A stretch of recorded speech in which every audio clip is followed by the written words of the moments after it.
You can build a successful career, leading teams, solving big problems, and still have no idea why your marriage feels more like a power struggle than it does a partnership. Why is that? It's because your spouse isn't an employee. She's your teammate in this thing called marriage. And one of the biggest mistakes successful men make is bringing their workplace leadership style home with them. And it often backfires. And I can definitely relate. In the beginning of my marriage with Mike, we used to have a similar problem. So, for example, I had just gotten off the phone with my sister after an argument, and I was pissed, I was annoyed, I was frustrated, I was mad. And so, of course, I went to Mike to seek comfort, support, and someone to be on my side. But instead, he started telling me what I should have said, what I should have done differently, or what I could have done better.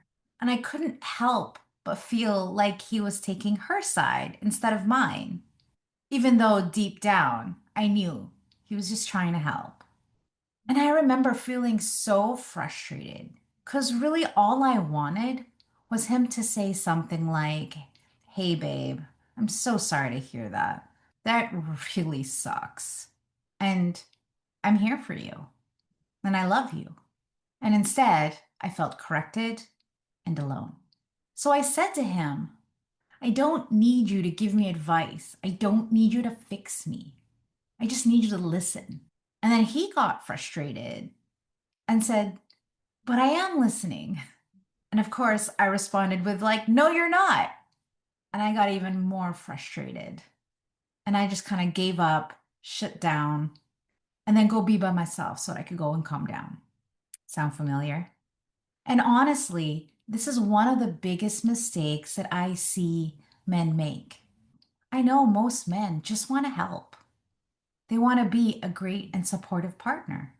They care deeply, they love deeply, and they just want peace in the home.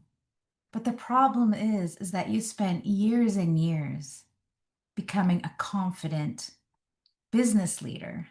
But emotional moments are not business meetings or problems to solve, even. I want you to consider she doesn't need strategies or corrections. What she needs is compassion, your friendship, your presence, your love. So it requires a different kind of mentality, energy, and a way of listening. And this is where so many men get stuck. A lot of men approach their marriage the same way they approach their work. But marriage is not a project, it's a partnership. It's not someone to manage, but someone to empower, to listen to. And in many ways, marriage is the ultimate team sport. When you think about the most successful sports teams, they all tend to have the same qualities. They communicate well, they trust each other, they stay engaged, they learn from mistakes instead of blaming each other for them. They prepare, they strategize, and they talk about potential problems before they happen. They stay accountable. They're aware of where everybody else is on the field or on the ice. And they're always checking in with each other and encouraging each other and celebrating each other. And most importantly, they remember that they're on the same side, they're on the same team, because the goal isn't for one person to win. The goal is for the team to win. And that's where so many couples accidentally get off track. Instead of solving problems together, they're fighting each other on the details, even though they want the same thing. And instead of learning to listen and understand, they focus on arguing the point, making each other wrong, or looking to control the situation. And instead of acting like teammates, they act like opponents. And at work, people trust your competence. And at home, people trust your connection. And that's a distinction that many people miss. The crazy part is that most men genuinely think they're helping because fixing problems is how they've learned to contribute and create value and prove their worth.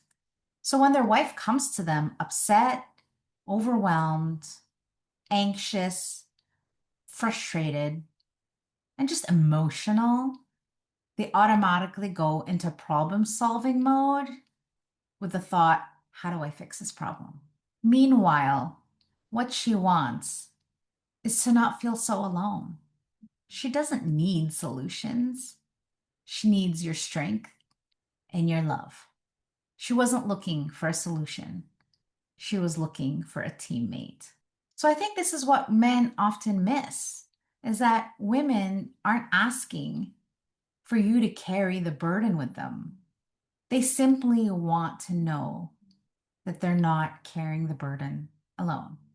And that realization completely changed our marriage because I didn't need Mike to solve my emotional problem. I just needed him to be my teammate inside of the storm. But I also saw that I wasn't being clear with him about what I needed from him. He didn't have a blueprint or an instruction manual on how to do this. So what did I do? I sat him down and I just told him. And this is something that I suggest to my clients to try as well. And so I sat him down and I said, honey, whenever I'm upset, unless I say to you specifically, I need your help to solve this problem, here's what I need from you. I need you to sit with me, just be present, and be my friend. And when I'm done, I don't need you to fix me. I don't need your advice. All I need is for you to say something like, hey, babe, I'm really sorry that that happened to you, and I love you. And then after that, I need you to go get me some ice cream. So now he knows exactly what to say to me. He knows exactly what to do.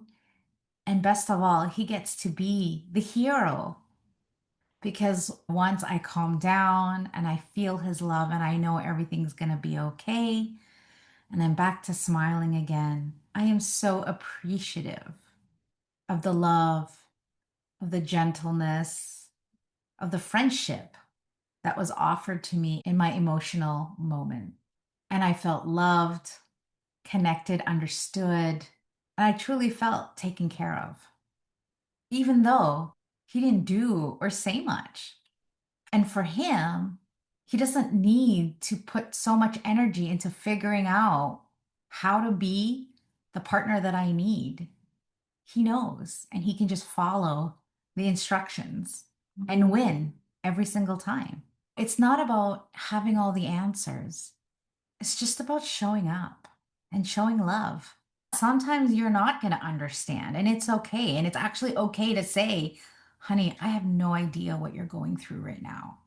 I can't imagine what it's like going through what you're going through right now, but I'm here for you. And as a result, our intimacy, our trust is so strong. He is my rock. He's my best friend. He's my confidant.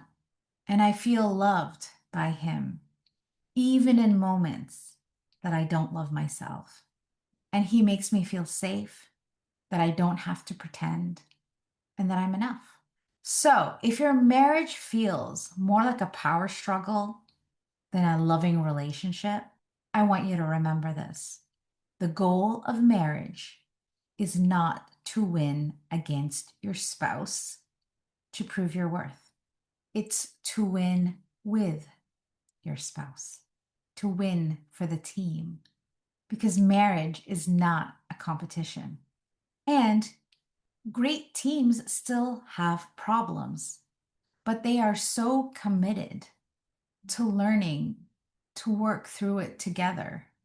They stay in the game, they keep communicating, and they stay committed to the mission. even when things get hard.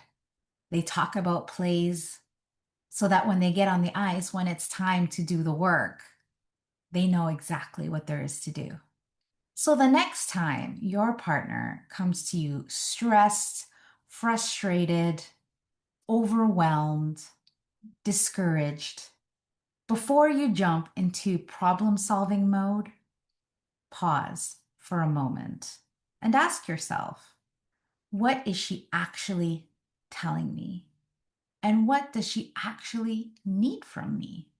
And what would a great teammate do right now?